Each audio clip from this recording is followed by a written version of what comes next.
నమస్తే, welcome to Leo. మనతో ఉన్నారు సీనియర్ జర్నలిస్ట్ కనకదుర్గ వడ్లమణి గారు. మేడం నమస్తే. నమస్తే అండి. 2019 నుంచి 24 దాకా ఆంధ్రాలో ఏం జరిగిందంటే ప్రతి ఒక్క కేటగిరీకి సంబంధించి అటు మహిళలు కావచ్చు, విద్యార్థులు కావచ్చు, ఇంకెవరైనా కావచ్చు, ఆఖరికి ఉద్యోగులు కావచ్చు, ప్రతి ఒక్కరు కూడా అవమానం జరిగింది. అది అందరికీ తెలిసిందే. సో అది కాకుండా తిరుమల తిరుపతి దేవస్థానం కలియుగ వెంకటేశ్వర స్వామి ఎవరైతే ఉన్నారో ఆయనకు కూడా అన్ని రకాలైన అవమానాలు అయితే జరిగాయి.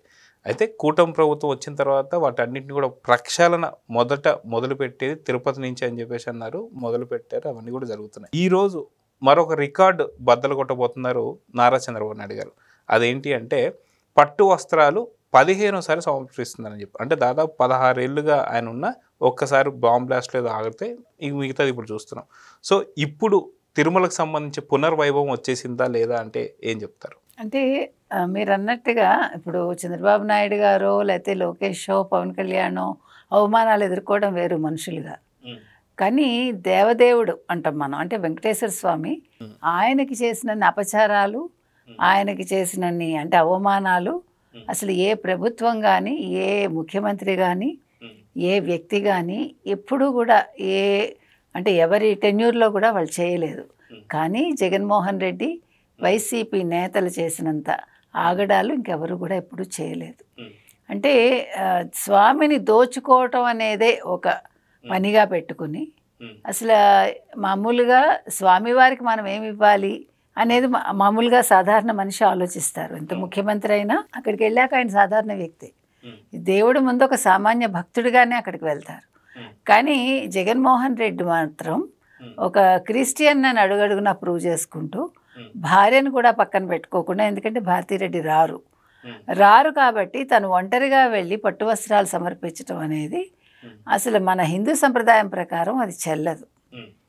అయినా కూడా ఆయన చేశాడు, కొంతమంది దాన్ని అక్కడ ఒప్పుకున్నారు కూడా.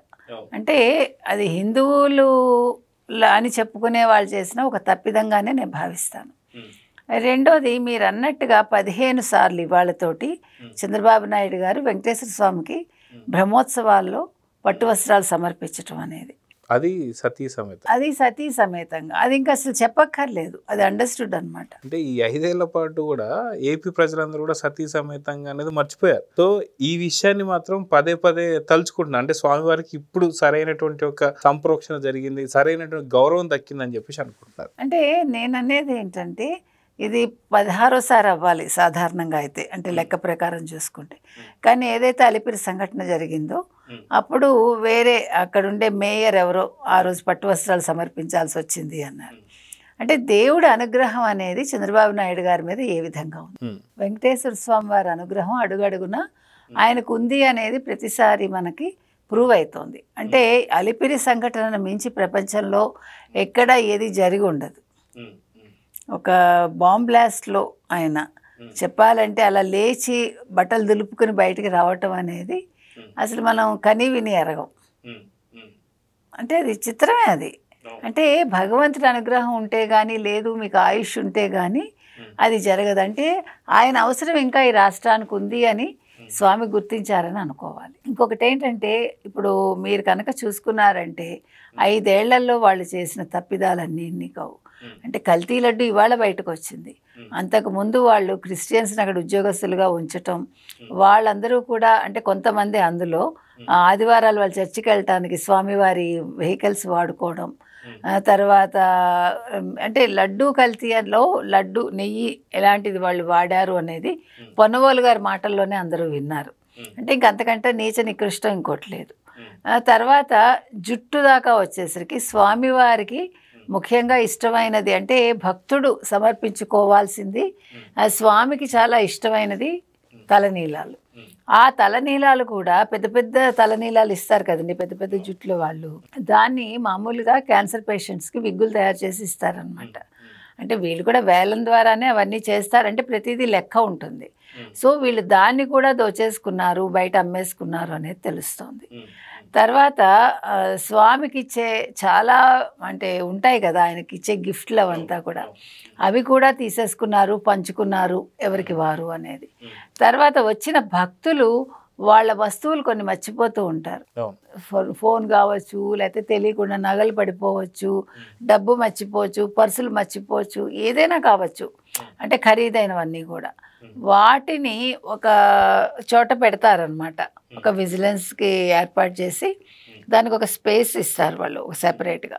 సో అవి కూడా వీళ్ళ హయాంలో 5 ఏళ్లలో ఎవరికి వాళ్ళు ఇది నాకు ఇది నీకు అని పనిచేసుకున్నారు అంటే అవి చేరాల్సిన వ్యక్తులకి చేరలేదు అనేది తెలుస్తుంది. సరే, ఇవన్నీ పక్కన పెడితే పరకామణి విషయం. పరకామణిలో ఎవరైతే రవికుమార్ అని ఒక అతను ఉన్నారో ఆయన గత 20 ఏళ్ళుగా ఒక మఠం తరఫున పనిచేస్తున్నారని, ఆయన యాక్చువల్గా విదేశీ కరెన్సీ లెక్క పెట్టడంలో ఆయన ఉంటారని ఆ విభాగంలో. ఆ తర్వాత ఆయన చేసిన పని ఏంటంటే ఆయన పంచె కట్టుకుంటారు. అక్కడ పంచే కదా కట్టుకోవాలి. ఆ పంచె లోపల ప్రత్యేకంగా జేబులు కుట్టించుకున్నాడు. ఇక్కడ ఒక చిన్న సందేహం మనకు వస్తుందండి. అంటే ఇప్పుడు మామూలుగా మీరు నడవడానికిను మీ కాళ్ళ మీద ఒక బరువు పడేటప్పుడు నడవడానికి నడక తేడా వస్తుంది.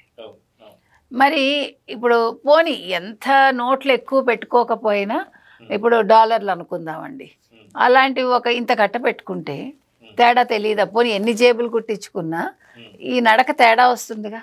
మరి 5 ఏళ్ళు ఎవరు ఎందుకు పట్టించుకోలేదు? అయితే మీకు ఏప్రిల్ 29నే 2023లో మాత్రం ఈయన ఎందుకు పట్టుబడ్డాడు? ఎవరు? రవికుమార్. అంటే ఇక్కడ ఒక చిన్న విషయం మనం చెప్పుకోవాలి. 2023 ఏప్రిల్ 23 అనుకుంటాను, డేట్ ఎగ్జాక్ట్ గుర్తులేదండి, అంటే కొంచెం అటు ఇటుగా. ఆ రోజు వైవి సుబ్బారెడ్డి గారు టీటీడీ చైర్మన్గా పదవీ విరమణ చేశారు. ఏప్రిల్ 29 రవికుమార్ పట్టుబడ్డారు. So this is the reason ఎందుకు పట్టుబడ్డారు అంటే అక్కడ ఎప్పుడైతే సుబ్బారెడ్డి గారు పక్కకి వెళ్ళారో చైర్మన్గా అక్కడ సెక్యూరిటీ సరిగ్గా పనిచేసింది. మీకు అర్థమైంది కదా? ఈ సెక్యూరిటీ ఎప్పుడైతే సవ్యంగా పనిచేసిందో పరకామణిలో చేతివాటం చేసిన రవికుమార్ పట్టుబడ్డాడు.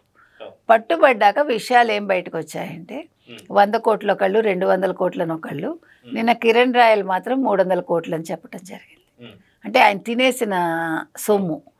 అయితే ఇక్కడ ఇంకొక ఫన్నీగా, అంటే ఇది ఫన్నీ అనాలో ఏమనాలో అంటే ఇంక వేరే పదం దొరక్క చెప్పటం తప్ప సిగ్గుపడాల్సిన అంశం అనాలి. స్వామివారి సొమ్ము ఎవరికి వాళ్ళు పనిచేసుకుని రవికుమార్ని బలి చేసి రవికుమార్కి ఉండే ఆస్తులు అంటే తిరుపతి రూరల్లో ఉండే ఆస్తి కొంత, తర్వాత మద్రాసు టీ నగర్లో త్యాగరాయ నగర్ అంటారు అక్కడ ఉండే ఒక ఇల్లు స్వామివారికి గిఫ్ట్ డీడ్ చేసేసారు. దాని విలువ 14 కోట్ల చిల్లర్ట. నా పాయింట్ ఏంటంటే మీరు ఇవాళ ఒక వాచి అనుకుందాం, పోగొట్టుకుంటే మీకు మళ్ళీ అదే వాచి రావాలి, కానీ మీకు కాలికి వేసుకునే చెప్పులు ఇవ్వరుగా. ఇస్తారా? మీరు యాక్సెప్ట్ చేస్తారా? కూడా దొరకపోతే నాకు వద్దండి, నాకు ఏది వద్దు, పోయింది సరే, కొండమే పోయింది, స్వామివారే దాన్ని అట్లా చేశారు పర్వాలేదు అంటారు తప్ప ఎవడో చెప్పులు ఇస్తే అవి తీసేసుకుని వేసుకోరుగా. కానీ ఇక్కడ వీళ్ళు ఎంత దరిద్రంగా చేశారంటే, అంటే అతని ఆస్తి రాయించేసి, అంటే అతను ఒక్కడే 100 కోట్లు తినేసి ఉంటాడా? నెంబర్ 1. నెంబర్ 2 అదేంటంటారు, ఇప్పుడు డబ్బు పోయింది కాబట్టి డబ్బే తెచ్చి ఇవ్వాలి. సరే, నువ్వు విదేశీ కరెన్సీ ఇవ్వలేకపోవచ్చు, ఎందుకంటే దాన్ని ఎక్స్చేంజ్ చేసేసి ఉంటారు కాబట్టి స్వదేశీ కరెన్సీయే ఇవ్వాలిగా. 100 కోట్లు, 200 కోట్లు, 300 కోట్లు అక్కడ పెట్టాలిగా. ఎందుకు పెట్టలేదు? ఎవరు ఎందుకు నోరు మెదపలేదు? లోక్ అదాలత్లో అసలు అక్కడ సెటిల్మెంట్ చేయడం ఏంటి చేశారు అని నిన్న అది అసిస్టెంట్ విజిలెన్స్ అధికారి కూడా చెప్పారు. ఒక పోలీస్ అధికారి చేశారు దీన్ని, అతని ప్రమేయం కూడా ఉందని. ఇప్పుడు ఆ పోలీస్ అధికారి అంత తిన్నారు. సో ఇప్పుడు ఇంకొక పాయింట్ మీకు ఏంటంటే, 2000 మరి ఏ సంవత్సరంలో ఈయన టీటీడీ చైర్మన్ అయ్యారు? 23 అంటే 21, 20 ఎప్పుడు 2 ఏళ్ళు ఎంతో ఉంటుంది కదా, అందాజా వేసుకుందాం. అయితే ఈ 2 ఏళ్లలో 100 కోట్లు 200 కోట్లు తినేశారంటే 2023 ఏప్రిల్ 29 దొరికాక ఆగస్టులో ఎప్పుడైతే ఈయన వచ్చారో, ఎవరు? కరుణాకర్ రెడ్డి, భూమన కరుణాకర్ రెడ్డి ఏమంటారు టీటీడీ చైర్మన్గా, మరి ఆయన దీని మీద ఎందుకు ఎంక్వైరీ వేయలేదు? ఇప్పుడు దేవుడికి సంబంధించి గోశాలలో గోవులు బక్కచిక్కిపోయాయి, లేకపోతే ఇంకేదో జరిగింది, అని ఇష్యూస్ చేస్తున్నారు కదా మీరు. అక్కడ శనీశ్వరుడి విగ్రహాన్ని చూపించి ఆ వెంకటేశ్వర స్వామి విగ్రహం అక్కడ పడేశారు, దాని ముందు మౌనంగా 2 నిమిషాలు నిల్చుని కంటతడి పెట్టుకున్నాడు కదా ఆయన. మరి స్వామివారి సొమ్ము 300 కోట్లు ఒక వైవి సుబ్బారెడ్డి హయాంలో వెళ్ళిపోతే, అంటే మాయమైపోతే, రవికుమార్ అనే ఒక వ్యక్తి దానికి కారణభూతుడైతే, ఎందుకు మరి కరుణాకర్ రెడ్డి గారు వెంకటేశ్వర స్వామి భక్తుడు, ఆయన అపర హిందూ ఏమనాలి భక్తుడు, ఆయన ముందు వెంకటేశ్వర స్వామి కోసమే అంతా చేస్తాడు ఆయన. అటువంటి వ్యక్తి మరి ఎందుకు చర్యలు తీసుకోలేదు? అంటే ఇవన్నీ నేను ఎందుకు చెప్తున్నానంటే, ఇవాళ చంద్రబాబు నాయుడు గారు 16సారి పట్టు వస్త్రాలు సమర్పిస్తున్నారు కరెక్టే, కానీ వైసీపీ వాళ్ళు చేసిన తప్పులు చెప్తేనే కదా. 15సారి అంటే 16సారి అన్నానండి నేను, యాక్చువల్గా 15సారే, కానీ అది ఆయన సమర్పించినట్టే నా దృష్టిలో. ఎందుకంటే ఆయన అలిపిరిలో ఎప్పుడైతే అందులోంచి ఆయన బయటపడ్డారో, స్వామి నువ్వు ఇచ్చేసినట్టే అనుకున్నట్టు ఉంటారు. స్వామి ఆయనకి ఒక జీవితాన్ని ఇచ్చారు కాబట్టి నా దృష్టిలో 16సారి అంతే. అయితే మామూలుగా మీరు టెక్నికల్గా 15సారి. అయితే నేను ఎందుకు ఇంత వివరంగా మీకు చెప్పాల్సి వస్తుందంటే, అంటే ఒక దేవుడి అనుగ్రహం ఉంటే 4వసారి ముఖ్యమంత్రి అయ్యి 16సారో 15సారో మీరు పట్టు వస్త్రాలు సతీ సమేతంగా సమర్పిస్తారు. కానీ మీరు అక్రమంగా ఉంటే, అంటే అందరూ అనుకుంటారు ఏడుకొండల స్వామి ఈయన కొండ మీద ఉంటాడు, ఈయన ఏం చేస్తాడు, ఈయన చూస్తాడా పెడతాడా అంటే, స్వామివారు అన్నీ చూస్తారు.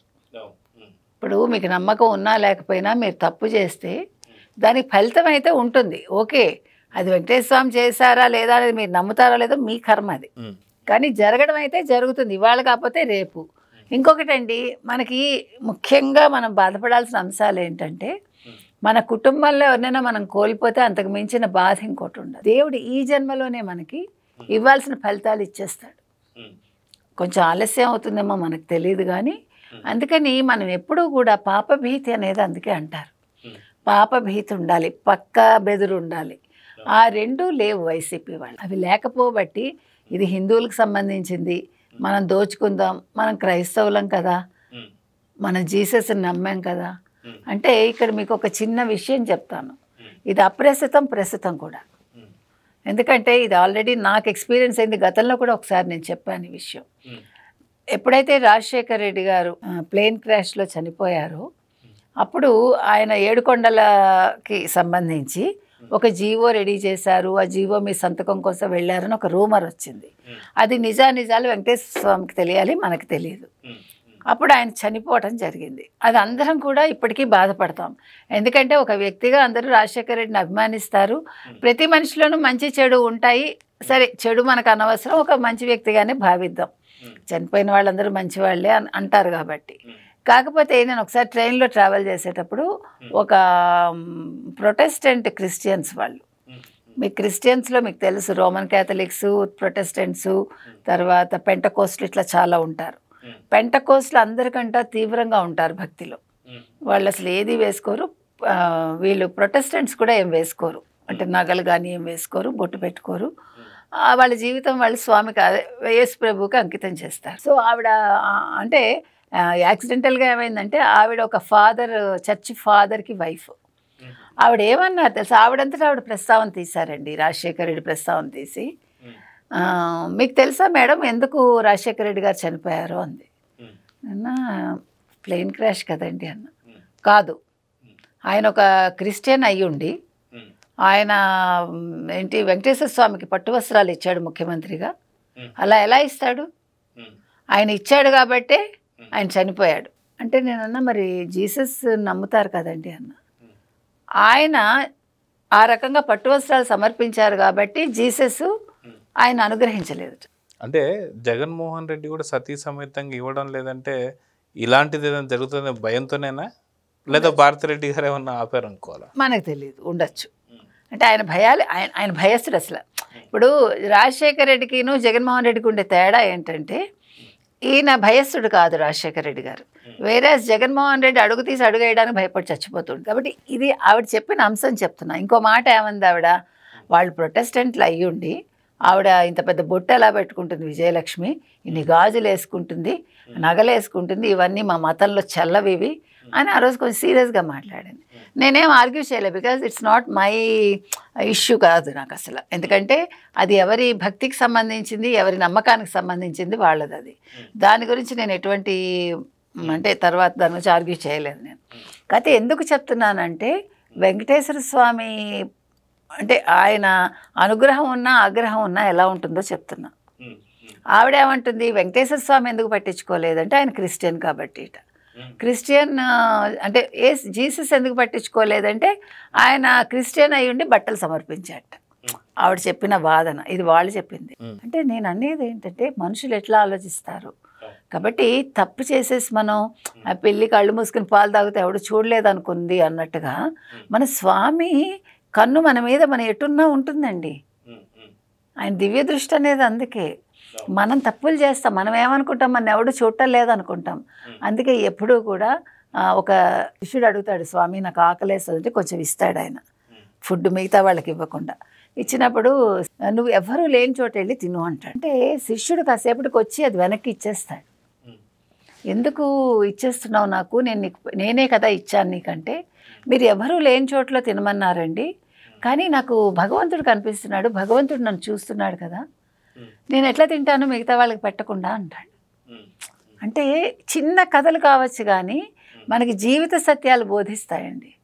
మనం తెలుసుకోవాల్సింది అది. అంటే మనం ఏమీ పెద్ద పెద్ద విషయాలు మనం మాట్లాడక్కర్లా. మనకి ఇంట్లో వాళ్ళు చిన్న చిన్న విషయాలు చెప్తే మన మైండ్లో పెట్టుకుంటే మనం తప్పుదారిలో వెళ్ళం. మరి ఇవాళ జగన్మోహన్ రెడ్డి ఒక వెంకటేశ్వర స్వామి అంటే తిరుమల కొండ మీద ఇన్ని తప్పిదాలు చేశాడు, చేయించాడు, చేయిస్తున్నాడు అంటే అంటే ఏంటిది అసలు?